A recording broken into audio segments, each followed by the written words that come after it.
муҳорибаи рейтингӣ дар вазни сабук байни якум рақами рейтинг Арманд Сарукян бо рекорди 22.3 ва ҳафтум рақами рейтинг Майкл Чендлер бо рекорди 23.9 дар коркар қарор дорад ва метавонад ки рӯзи 13 апрел дар турнири UFC 314 баргузор гардад. Ассалому алайкум дӯстон, хушомадед ба шабакаи мо. Дар навори имрӯза барои шумо тозатарин ва муҳимтарин хабарҳоро аз ҷаҳони ММО омода кардем. Шумо бошад моро бо лайк ва комментариҳои худ дастгирӣ кунед. Дӯстон, ба шумо ширкати Шифофарморо тавсия медиҳем ки шумо аз ширкати Шифофармо ҳама намуд доруҳои гиёҳиро дастрас карда метавонед. Аллакай чанд сол мешавад ки мо бо ин ширкат ҳамкорӣ мекунем ва ба боварии комил ба шумо низ тавсия медиҳем. Шумо метавонед ки аз ширкати Шифофармо доруҳо барои хароб ва фарбешавӣ, барои дил, барои дарди мушакҳо, барои хунукзадагӣ, равғани тозаи сиёҳдонаро дастрас кунед ки ба ҳамаи дардҳо шифо мебахшад. Ҳамчунин ширкати Шифофармо ҳиҷома доранд ки дар он ҷо фитобочка, массаҷ ва ҳиҷома бепул аст ва шумо метавонед ки рафта ҳиҷомаи бепул гиред. Барои ҳамин худи ҳозир ба рақамҳои дар рӯи экран буда занг зада доруҳои гиёҳӣ дар кори худро харидорӣ кунед ва ҳатман аз номи канали мо Паҳлавон салом расонед.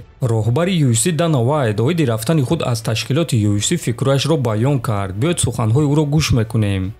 Ман ягон вақт ба нафақа рафтанӣ нестам ва ман нияти тарк кардани UFC-ро надорам. Ман то мурдам ба ин кор машғул мешам. Ба ман ҳоло ҳам ба монанди пешина ин кор писанд аст 100%. Умедворам ки дар синни 80 солагӣ низ дар ин чорабиниҳо иштирок мекунам. Вақте ки мо соли 2016 UFC-ро фурӯхтем, 99% одамон гуфтанд ки ман ба нафақа мебарам. Аммо ман ин гуна шахс нестам. Ман ҳоло ҳам брендҳои нав сохта истодам ва ман ин корҳоро на барои лозим буданашон мекунам. Ман ин корҳоро барои он мекунам ки ба худи ман писанд аст, гуфтааст Вайт. Хотиррасон мекунам ки соли 2001 Дана Вайт ба ду дӯсти сарватманди худ, бародарони Фертита, тавсия дод ки UFC-ро харанд ва онҳо розӣ шуда UFC-ро хариданд ва Дана Вайтро президенти UFC карданд. Баъдан UFC-ро дигар ширкат харид, лекин Дана Вайт кори худро идома додан гирифт. Соли 2023 UFC боз фурӯхта шуд ва ин дафъа ширкате ки UFC-ро хариданд Дана Вайтро директори генералӣ карданд. Ҳамин гуна аз соли 2001 то соли 2023 Дана Вайт ҳамчун президент кор мекард. Акнун бошад ӯ директори генералӣ аст. Дӯстон, шахсан ман фикр мекунам ки UFC-ро бе Дана Вайт тасаввур кардан душвор аст ва боварӣ надорам ки ҷои ӯро, корҳои мекардагии ӯро ягон касе дигар карда метавонад.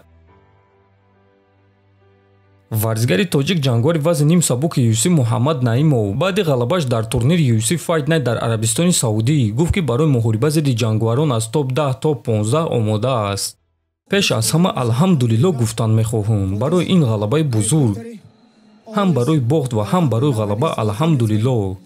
Бе ягон баҳона, лекин дар вақти муҳориба ангушти ман ё шикаст ё баромад ва ба ин нигоҳ нокарда ман ғалаба ба даст овардам. Вақте ки ман худро барқарор мекунам, ман барои муҳориба зидди ҷангварони топ 15 тайёрам.